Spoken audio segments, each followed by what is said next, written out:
যে আল্লাহ রাব্বুল আলামিন আমাদের নসিবে ভালো কিছু দিবেন, আমাদের ভাগ্য সুপ্রসন্ন হবে যদি আমরা নেকামল করতে থাকি। বলে আমি এখন থেকে যদি শুরু করি, এখন থেকে আপনি তওবা করে শুরু করে দেন যে আল্লাহ আজকে থেকে আমি তওবা করে নতুন হাল খাতা করলাম, জীবন শুরু করলাম, আগেরগুলোর জন্য মাপ চাইলাম। আপনার নসিবে আল্লাহ সুবহানাহু ওয়া তাআলা অবশ্যই অবশ্যই ভালো কিছু দিবেনই দিবেন। ভাইরা আমার, আমরা কি করি? আমরা ভাগ্য নিজের পক্ষে যেন হয়, অনুকূলে যেন হয়, সুপ্রসন্ন যেন হয়, এই জন্য সব রাতে মসজিদে গিয়ে সবাই ভিড় জমায়।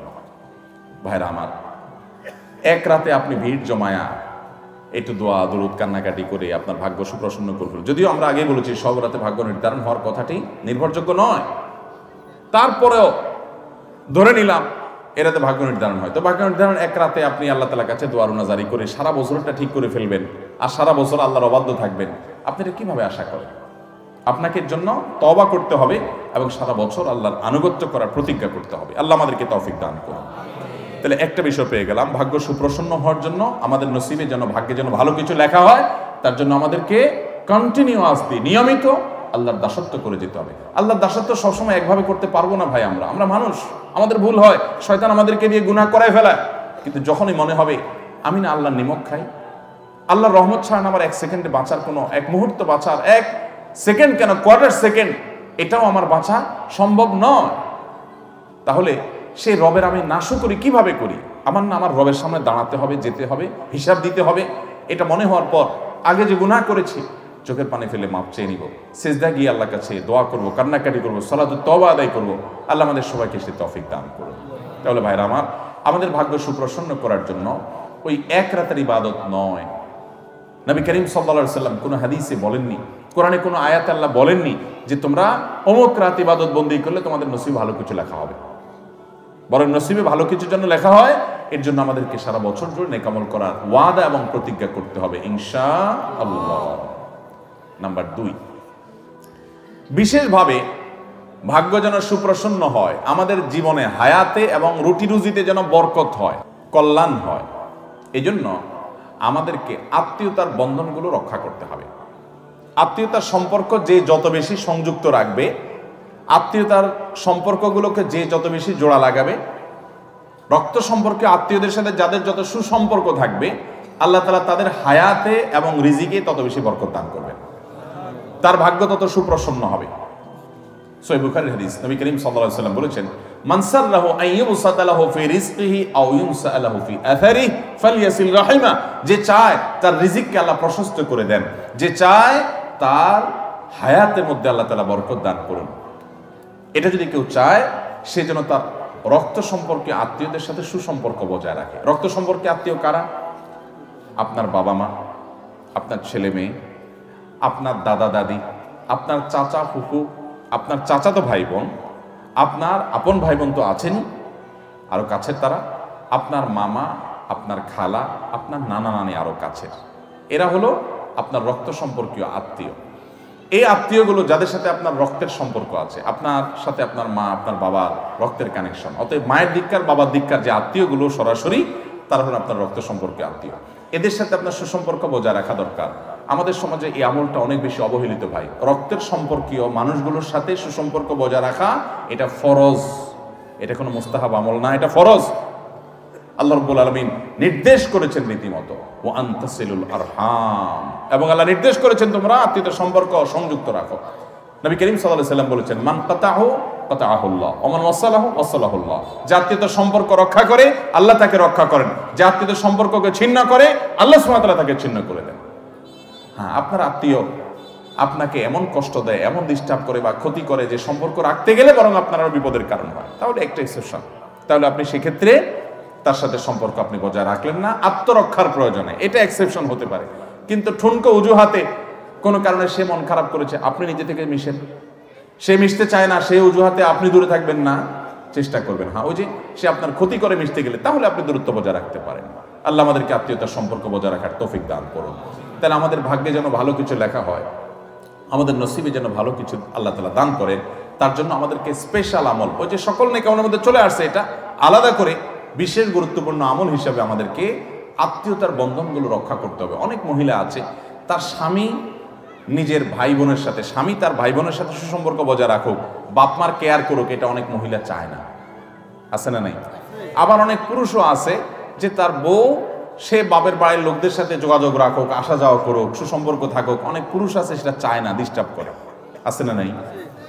এই উভয়ে কপাল পোড়া, দুর্ভাগা এবং অত্যন্ত নিজের পায়ে নিজে বড় ধরনের কুঠারাঘাত করছে। কারণ হলো আল্লাহ রাব্বুল আলামিন আপনার স্বামীর জীবনে বরকত দান করবেন, তার রুজিতে বরকত দান করবেন, তার হায়াতে বরকত দান করবেন। তিনি তার রক্ত সম্পর্কে আত্মীয়দের সাথে যত সুসম্পর্ক বজায় রাখবেন। সুসম্পর্ক বজায় রাখার মানে এই না যে আমার সাধ্যের বাইরে তাদের জন্য আমাকে কিছু করতে ইসলাম বলেছে, না, সেটা বলে নাই। আপনার সাধ্যে যতটুকু আছে ততটুকু তাদের সেবা করেন, পাশে দাঁড়ান, হেল্প করেন। সাধ্যে নাই, কষ্ট হয়ে গেছে, এটা আপনাকে বাধ্য করে নাই, অন্তত সম্পর্কটা বজায় রাখেন যতক্ষণ পর্যন্ত সে আপনার ক্ষতি না করে। হ্যাঁ, সে ক্ষতি করে, সে ডিস্টার্ব করে, সে আপনার জীবনকে দুর্বিষহ করে তোলে এবং রক্ষা করতে গেলে আরো বিপদের কারণ হয়, তাহলে আপনি দূরত্ব বজায় রাখতে পারেন। এছাড়া আপনি দূরত্ব বজায় রাখতে পারেন না। অতএব কোনো নারী যদি তার স্বামীকে, তার ভাই বোন, মা বাপ থেকে দূরে সরায়, এ নারী নিজের পায়ে নিজে কুঠারাঘাত করছে, কারণ স্বামীর জীবনে অর্থে, রুজিতে বরকত কমায় দিচ্ছে। একই কথা পুরুষদের জন্য প্রযোজ্য, যে মেয়েদেরকে তাদের বাবা মা, তাদের আত্মীয় স্বজন, রক্ত সম্পর্কীয় ভাই বোন, তাদের সাথে সম্পর্ক রাখতে যারা বাধা দেয়, এই সমস্ত পুরুষগুলো গুনাহগার হবে। যৌক্তিক কারণ ছাড়া যে সেখানে সম্পর্ক লাগে তার দিন ক্ষতিগ্রস্ত হয়, তাহলে ভিন্ন কথা হতে পারে। আল্লাহ তাআলা আমাদেরকে আত্মীয়তার বন্ধনগুলোকে রক্ষা করে চলার তৌফিক দান করেন। বড় অবহেলিত একটি ফরজ, অবহেলিত একটি ফরজ। এই ফরজের ব্যাপারে আমরা অনেকে নামাজ কালাম পড়ি, মুখে দাঁড়িয়ে আছে, টুপি জুব্বা আছে, আলহামদুলিল্লাহ তাসবিহ তেলাওয়াত করি, ওয়াজ মাহফিলে আসি, অনেক ভালো ভালো কাজ করি, কিন্তু ওই যে রক্ত সম্পর্কে আত্মীয়দের সাথে আমাদের কোনো সম্পর্ক। শেষ কবে নিজের ফুফুর সাথে যোগাযোগ করেছেন? কয়জন বলতে পারবে? এই মজলিসে কয়জন আছেন যে ফুফুর সাথে গত সপ্তাহ, 10 দিন, 20 দিন, 1 মাসের মধ্যে যোগাযোগ করছেন নিজের ফুফুর সাথে? মাশাআল্লাহ, আল্লাহ কিছু বান্দা আছেন, কিন্তু খুব অল্প হাত উঠছে। আর বাকিদের কি কারোর ফুফু নাই? আমার ফুফু নাই, আপনাদের কারোর ফুফু নাই? অনেকের মারা গেছেন। আল্লাহ তাআলা আমাদেরকে এই অবহেলিত আত্মীয়র কেয়ার করার তৌফিক দান করেন। কোনো কোনো ফুফুরা আবার ভাতিজাদের ক্ষতি করে, ঝামেলা করে, তাদের হিংসা করে, সেটা ভিন্ন কথা। কিন্তু আপনি ভাতিজা হিসাবে আপনার জায়গা থেকে আপনি রাখবেন, চেষ্টা করবেন তার সাথে সুসম্পর্ক বজায় রাখা। বিশেষ করে ফুফুরা বিয়ে দেওয়ার পর অন্য জায়গায় চলে যায়, ভাতিজারা সম্পর্ক রাখতে চায় না। আবার অনেক সময় সম্পর্ক রাখে না এই ভয় যে ফুফুরা না জানি কখন আবার ওই বাবার ভাই সম্পদ দাবি করে বসে। আল্লাহ তাআলা আমাদেরকে আত্মীয়তার সম্পর্কগুলো রক্ষা করার তৌফিক দান করুন।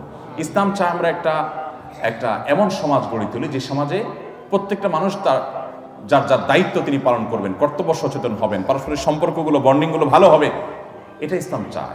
অতএব আমাদেরকে সেটি করতে হবে। তাহলে ভাগ্য সুপ্রসন্ন হওয়ার জন্য দ্বিতীয় আমলের কথা বললাম, স্পেশালি আমাদের রক্ত সম্পর্কে আত্মীয়দের সাথে সুসম্পর্ক বজায় রাখতে হবে। তাহলে আল্লাহ তাআলা জীবনে বরকত দিবেন এবং হায়াতে বরকত দান করবেন। নাম্বার 3 এবং শেষ নম্বর আমল হলো দোয়া করা। ভাই, দোয়া এত বড় অস্ত্র, আল্লাহু আকবার। ইমানদারের এর চেয়ে বড় কোনো অস্ত্র নাই ভাই, এর চেয়ে বড় কোনো অস্ত্র নাই মুসলমানের। সবচেয়ে বড় এই অস্ত্রটি সবচেয়ে বেশি অবহেলিত থাকে আমাদের। সবচেয়ে বড় দুর্ভাগ্য আমাদের দেশে মুসলমানরা দোয়া করতে জানি না। আমরা দোয়ার দরকার হলে হুজুরের মুখের দিকে চায় থাকে। আরে ভাই, হুজুরদের কাছে দোয়া চান, কিন্তু নিজে দোয়া করতে শিখেন। আল্লাহ বলেছেন উদউনি আস্তাজিব লাকুম, তোমরা আমার কাছে দোয়া করো, আমি দোয়া কবুল করব। আহ, কি কপাল পোড়া, আমরা চাইতে জানি না। নবী করিম সাল্লাল্লাহু আলাইহি ওয়াসাল্লাম বলেছেন, পায়ের জুতার ফিতাটা ছিঁড়ে গেছে পথে চলতে গিয়ে, তোমার এটা ছোট বিষয়, ঠিক করে ফেলা যাবে, এটার জন্য তুমি আল্লাহর কাছে দোয়া চাও, এটার জন্য আল্লাহর কাছে দোয়া করো, সাহায্য চাও যে আল্লাহ এটা একটা বিপদ হোক ছোট, আপনি সাহায্য করেন। নবী করিম সাল্লাল্লাহু আলাইহি ওয়াসাল্লামের পুরো জীবন দোয়া দোয়া দোয়া দোয়া। ওলামায়ে কেরাম জানেন নবী করিম সাল্লাল্লাহু আলাইহি ওয়াসাল্লামের জীবনে কি পরিমাণ দোয়া তিনি পড়েছেন। ইমাম নবী রাহমাতুল্লাহ আলাইহি আল আজকার নামে একটা কিতাব লিখেছেন, হিসনুল মুসলিমের রচয়িতা, তার একটা কিতাব আছে, বাংলা হয়ে গেছে বান্দার ডাক আল্লাহ ছাড়া, এই মোটা। ডক্টর খন্দকার আব্দুল্লাহ জাহির রহমানের একটা বই আছে, রাহে বিলায়াত, আরো বই আছে, এরকম অনেক দোয়ার বই আছে, মোটা মোটা। তারপরে আরো অনেক বড় বড় মুহাদ্দিসগণ, আগের মুহাদ্দিসগণ আরো অনেক বড় বড় সংকলন রেখে গেছেন। নবী করিম সাল্লাল্লাহু আলাইহি ওয়াসাল্লামের জীবনে প্রতিটা পদে পদে দোয়া, প্রতিটা পদে পদে, বৃষ্টি হচ্ছে তখন দোয়া, বৃষ্টি হচ্ছে না তখন দোয়া, টয়লেটে ঢুকছেন তখন দোয়া, বের হচ্ছেন তখন দোয়া, খাচ্ছেন তখন দোয়া, খাবার শেষ করেছেন তখন দোয়া, স্ত্রী সবার সময় দোয়া, বাসা থেকে বের হওয়ার সময় দোয়া, বাসায় ঢুকার সময় দোয়া, বাজারে ঢুকছেন তখন দোয়া, মসজিদে ঢুকছেন তখন দোয়া, পরিচিত অপরিচিত মানুষের সাথে সাক্ষাৎ হয়েছে, সালাম দিচ্ছেন, সেটাও একটা দোয়া। নামাজ শেষ করছেন, তখনও দোয়া দিয়ে দোয়া মাসুরা দিয়ে শেষ করছেন। নামাজ শুরু করছেন, সূরা ফাতিহা ইহদিনাস সিরাতাল মুস্তাকিম দোয়া দিয়ে শুরু করছেন। বিবাহ শাদী এই যে সংগঠন হলো, এর শেষে নবী সাল্লাল্লাহু আলাইহি ওয়াসাল্লাম দোয়া পড়েছেন, দুধ পান করেছেন, দোয়া করেছেন, আরেক কিছু খেয়েছেন, দোয়া করেছেন। তার জীবনে দোয়া ছাড়া কিছু নেই, দোয়া এবং দোয়া। আর দোয়া ও হুয়াল ইবাদা, কত বড় অস্ত্র জানেন?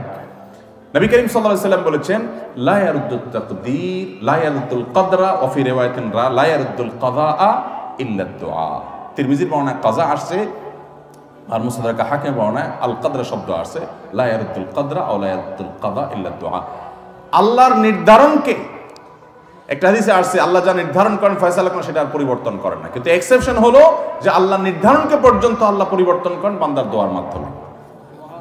যদিও দোয়া করে যে পরিবর্তিত হয়ে কিছু একটা হবে সেটাও আল্লাহ আগে থেকে জানতেন, আল্লাহর কাছে অজানা বলতে কিছু নাই, কিন্তু দোয়ার মাধ্যমে নবী করিম সাল্লাল্লাহু আলাইহি ওয়াসাল্লাম আল্লাহর কাছে কিছু জিনিস থেকে পানা চাইতেন।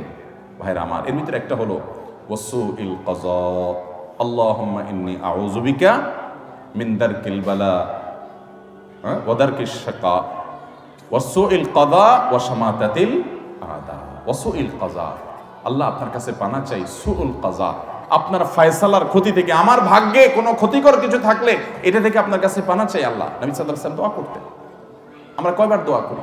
অতএব ভাইরা আমার, আল্লাহর কাছে দোয়া করতে থাকবো, আল্লাহ আপনি আমাকে আপনার কাযা, আপনার কদরের ক্ষতি থেকে আমাকে আপনি পানা দেন, আমার জন্য কোনো ক্ষতি স্পর্শ না করে আমার নসিবে যেন ভালো কিছু হয়। ভাগ্যকে পর্যন্ত আল্লাহ রাব্বুল আলামিন পরিবর্তন করে দেন, যেটা গায়রে মুবরাম তাকদীর, দুইটা প্রকার আছে, বিস্তারিত আলোচনা আমি যাওয়ার সুযোগ নাই, সেটা আল্লাহ তাআলা দোয়ার মাধ্যমে পরিবর্তন করেন। এই জন্য চোখের পানি ফেলা, দোয়া করতে জানা। ভাইরা, আমরা দোয়া করতে জানি না, বড় বড় কপাল পড়া। দোয়া করতে আমরা বলি কি যে আমি দোয়া করতে জানি না। দোয়া করতে জানেন না?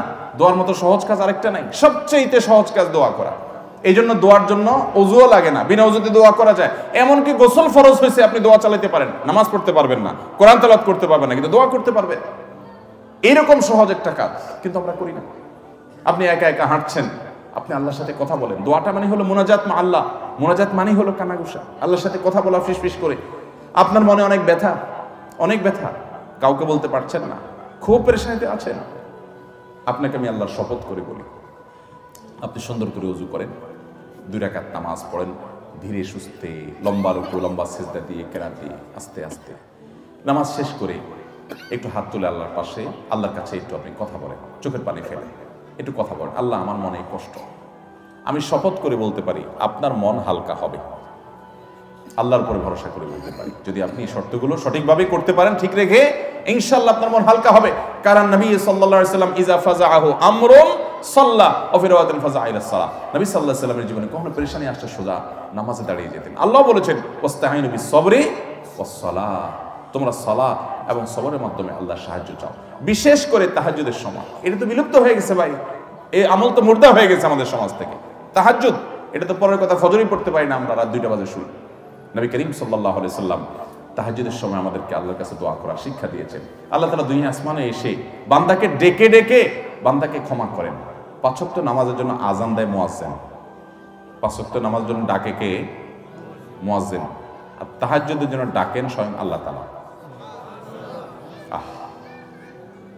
তাহাজ্জুদের জন্য কে ডাকে? তাহাজ্জুদের জন্য আল্লাহ সুবহানাহু ওয়া তাআলা। হাদিসে আসছে নবী করিম সাল্লাল্লাহু আলাইহি সাল্লাম বলেছেন যে রাতের শেষ প্রহরে আল্লাহ তাআলা দুনিয়া আসমানে এসে বান্দাদেরকে ডেকে ডেকে বলেন, আলা মিন মুবতালান ফাআফিয়ালা, আলা মিন মুস্তাগফিরিন হাল মিন মুস্তাগফিরিন ফাআগফিরালা, কেউ কি আছো গুনাহ মাফ চাইবা আমার কাছে, উঠো চাও আমি মাফ করে দিব। আল্লাহ ডেকে ডেকে মাফ করেন।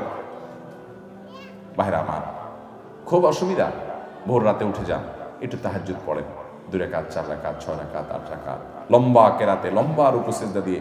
আমরা জানি আয়েশা রাদিয়াল্লাহু আনহা বলেছেন নবী করিম সাল্লাল্লাহু আলাইহি ওয়াসাল্লাম তাহাজ্জুদ যে পড়তেন, লা তাসআল আন হুসনিহিন্না ওয়া তুলহিন্না, আর বলো না, জিজ্ঞাসা করো না সে কি সুন্দর ছিল। দাঁড়িয়ে কেরাত শুরু করলে আর রুকুতে যেতেন না, রুকুতে গেলে আর উঠতে চাইতেন না, সিজদা গেলে আর উঠতে চাইতেন না। ভাইরা আমার, আমি প্রায় সময় বলি, কয়েকটা ইবাদতের নগদ স্বাদ পাওয়া যায়, একটু চেষ্টা করলে আপনিও পাবেন। এটার জন্য কোনো বিশেষ বুজুর্গির দরকার নাই, আপনিও পাবেন। অবশ্য হারাম উপার্জন ছাড়তে হবে, চোখের জেনা ছাড়তে হবে, কিছু গুনাহ থেকে ছাড়লে ইবাদতের স্বাদটা বেশি পাওয়া যায়। কিন্তু তারপরও আপনি শুরু করেন ধীরে স্থিরতার সাথে, সুন্দর করে, আস্তে আস্তে, ওয়াকারের সাথে, ইহতিরামের সাথে, আল্লাহ রাব্বুল আলামিনের শান এটা মাথায় রেখে ধীরে ধীরে আপনি সময় নিয়ে একটু রুকু সিজদা করেন, নামাজ পড়েন, সিজদা পড়ে যান, একটু চোখের পানি ফেলে দেন। সালাহাতু সঙ্গে বৌদি দিল খারাস, আজ মোদে এক জামানা খাকে বাস, পাথর হয়ে বহুকাল ছিলে ভাই, একটু কিছুকাল মাটি হয়ে দেখো। দোয়া করা, দোয়ার মাধ্যমে আল্লাহ তাআলা তাকদীর পর্যন্ত পরিবর্তন করে দেন। আল্লাহ রাব্বুল আলামিন আমাদেরকে আল্লাহর কাছে দোয়া করার তৌফিক দান করুন। শয়তান আমাদেরকে বোঝায় কি, আরে আমাদের দোয়া কবুল হবে, আমার নামাজের ঠিক নাই, আমার রোজার ঠিক নাই, আমার দাড়িটা মুখে নাই, আমি পর্দা ঠিক মতো করি না, আমি গুনাহের কাজ করি, গোপন গুনাহ করি, এটা করি সেটা করি, আমার দোয়া কি কবুল হবে? আমরা আল্লাহর কাছে চাইতে লজ্জা করি। আরে যে যত বেশি পাপিষ্ঠ সে তো আল্লাহর কাছে তত বেশি চাইবে, আরো তার তো চাওয়া আরো বেশি দরকার। ইবলিস আল্লাহর কাছে দোয়া করছে, আল্লাহ রাব্বুল আলামিন যখন বলছেন সিজদা করো, সিজদা তো করেই নাই। আবা ওয়াস্তাকবারা ওয়া কানা মিনাল কাফিরিন, অস্বীকার করছে, অহংকার করেছে, কাফের হয়ে গেছে। ওই টাইমে শয়তান আল্লাহর কাছে চায় বসছে, কি চাইছে?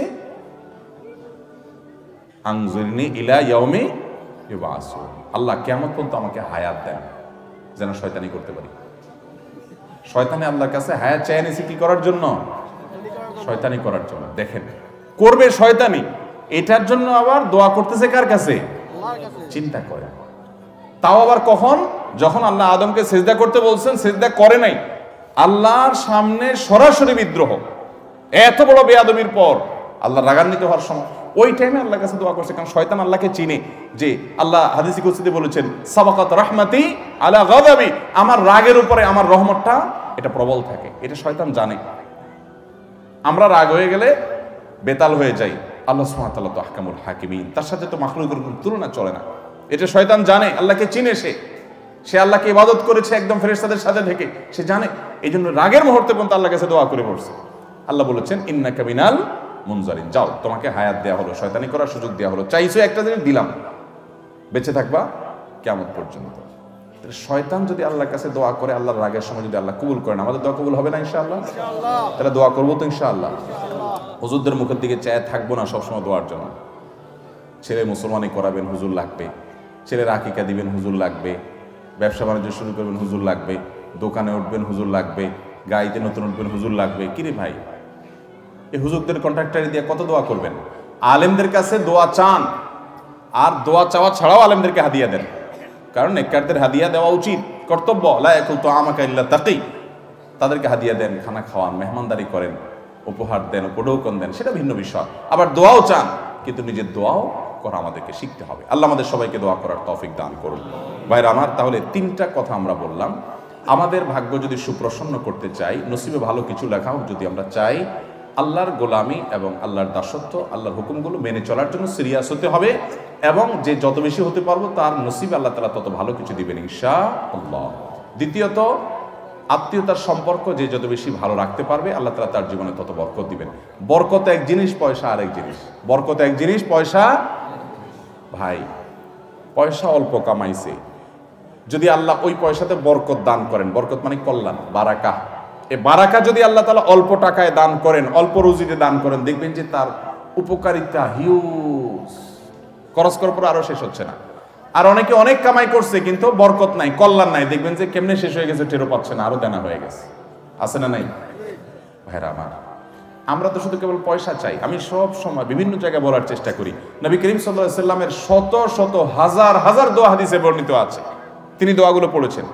একটা দোয়াও আমি জানি না তিনি আল্লাহর কাছে এভাবে দোয়া করেছেন, আল্লাহ আমাকে অনেক পয়সা দেন, আল্লাহুম্মা ইন্নী আসআলুকা কাসরাতাল আমওয়াল। কোন দোয়া নাই এরকম যে আল্লাহ অনেক পয়সা দেন, আল্লাহ অনেক জমি জমা দেন, আল্লাহ অনেক ব্যাংক ব্যালেন্স দেন। এটা নবী সাল্লাল্লাহু আলাইহি ওয়াসাল্লাম কখনো চান নাই।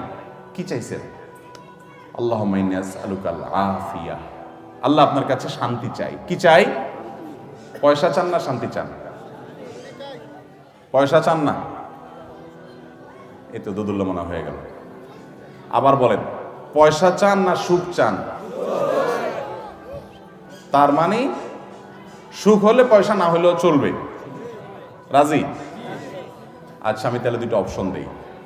আল্লাহ যদি আপনাকে এখন দুইটা অপশন দেন, একটা অপশন হলো তুমি একটা ভাঙাচোরা কুড়ের ঘরে থাকবা, যে একটু বৃষ্টি হলে জবজব করে পানি পড়বে, শীতের সময় কনকনা ঠান্ডা বাতাস ঢুকে পড়বে, ওইটার কোনো সেফটি নিরাপত্তা থাকবে না, যে কোনো সময় চোর ঢুকে পড়তে পারে, এরকম একটা কুড়ের ঘর তোমার নসিবে থাকবে, এর বেশি তুমি পাবা না, এটাতে তোমার মৌত হয়ে যাবে। এই ঘরে তুমি সারা জীবন তা কাটাইতে হবে ছেলে মেয়ে নিয়ে। আর ইনকামের জন্য কোনো রকম একটা রিক্সা, একটা ভ্যান বা এরকম ছোটোখাটো কিছু থাকবে, নাও থাকতে পারে। কিন্তু তোমাকে সুখে রাখা হবে, শান্তিতে থাকবা, এটা একটা লাইফ, একটা অপশন পাইলেন। এবার আসেন অপশন নম্বর 2, তোমাকে 100 কোটি টাকা দেওয়া হবে, গাড়ি বাড়ি ব্যাংক ব্যালেন্স হিউজ পরিমাণ দেওয়া হবে, কিন্তু সুখে থাকবা কিনা এটা নিশ্চিত বলা হলো না। সুখ হতেও পারে, নাও হতে পারে। আর আগেরটা হলো সুখ নিশ্চিত, কিন্তু ঘর কুড়ের ঘর আর ব্যাংক ব্যালেন্স তেমন একটা নাই। এই দুইটা অপশন যদি আল্লাহ আপনাকে দেন, কোনটা নেবেন? কোনটা নেবেন? কুড়ের ঘর। শেয়ানা পাবলিক, কুড়ের ঘর নেবেন না? এটা এখন ধরে ফেলছেন আমার কাহিনীটা, এই জন্য বলতেছেন কুড়ের ঘর। সত্যি সত্যি যদি আল্লাহ রাব্বুল আলামিন আপনাকে এরকম অপশন দেন, এখন হয়তো আমরা বুঝে ফেলছি বিষয়টা আলহামদুলিল্লাহ, কিন্তু সাধারণত কোনো মানুষ যদি এরকম অপশন দেওয়া হয়, বলবো যে আজ এর সুখ দুঃখ পরে বুঝবো, আগে 100 কোটি টাকা দেন। ঠিক না? ঠিক। আমরা মনে করি পয়সা কড়ি হয়ে গেলে কি হয়ে যায়। হুজুরদের চাইতে এই জিনিসগুলো কেউ ভালো বোঝে না, জনপ্রতিনিধিরাও জানে না। কোনটা? যে অনেক পয়সা কড়ি হইলেও সবসময় সুখে মানুষ থাকতে পারে।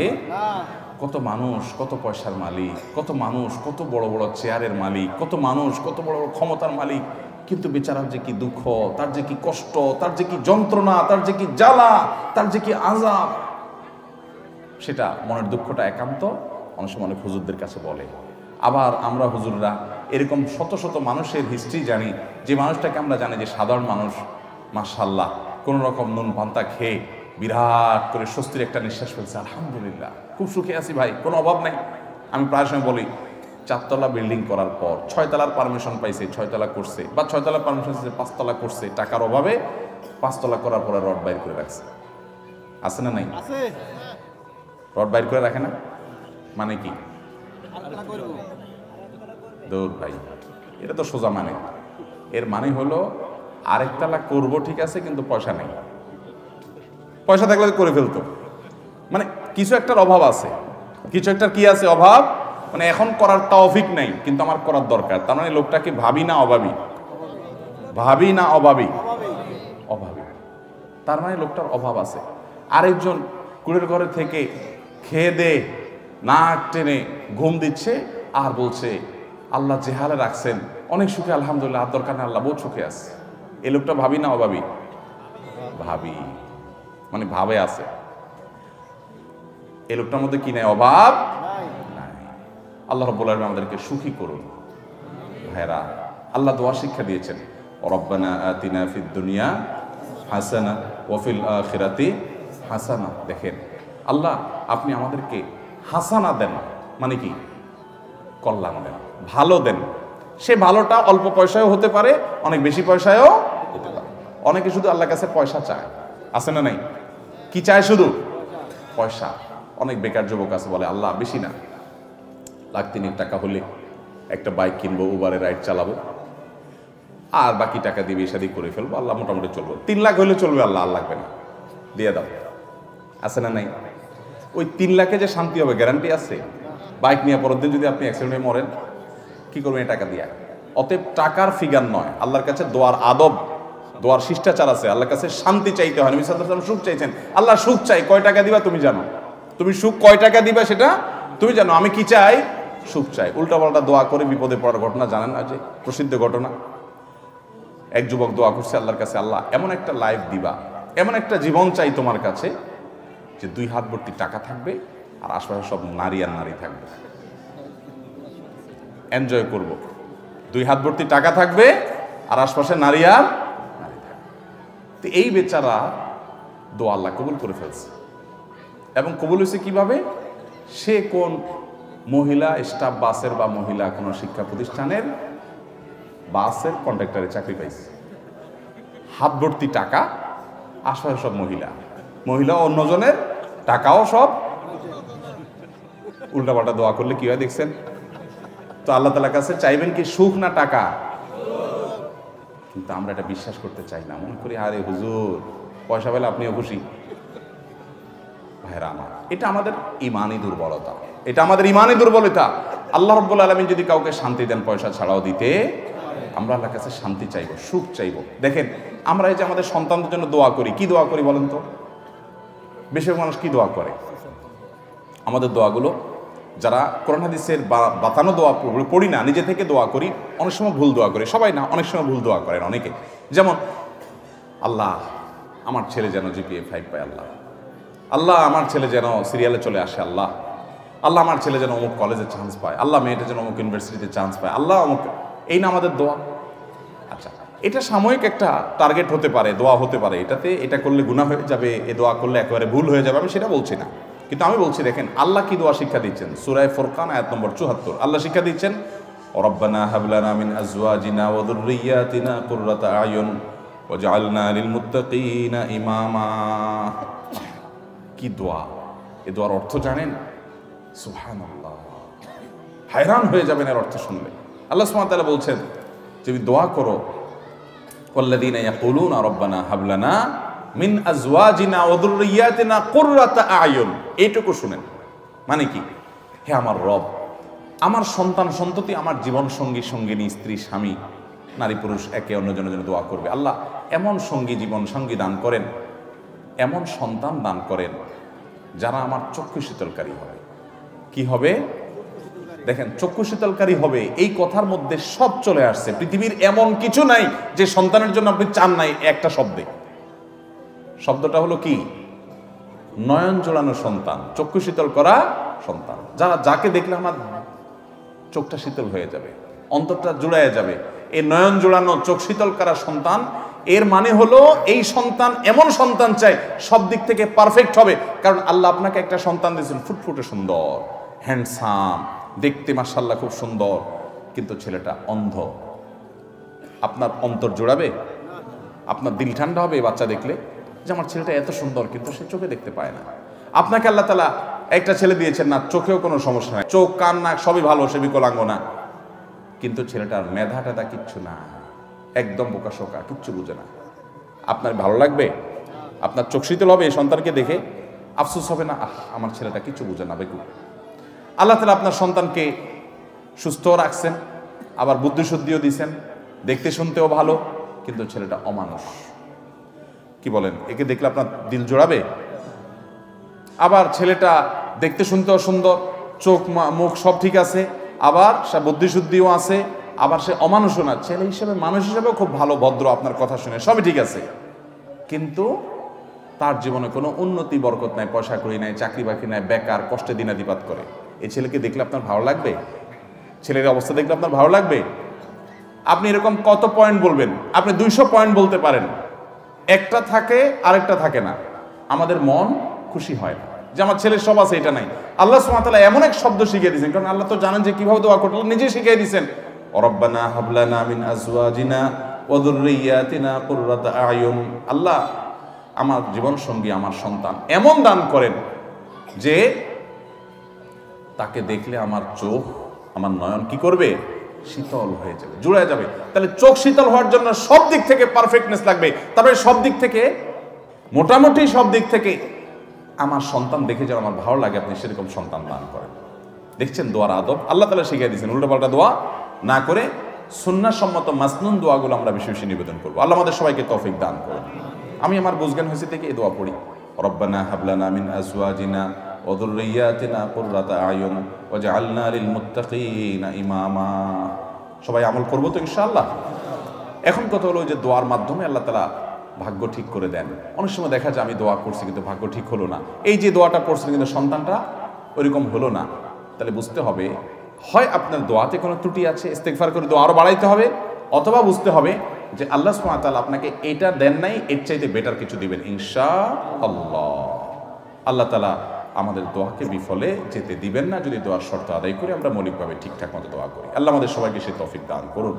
ভাইরা আমার, তাহলে তাকদীরের প্রতি ইমানের গুরুত্ব আমরা জানলাম, তাকদীরের স্তরগুলো আমরা জানলাম।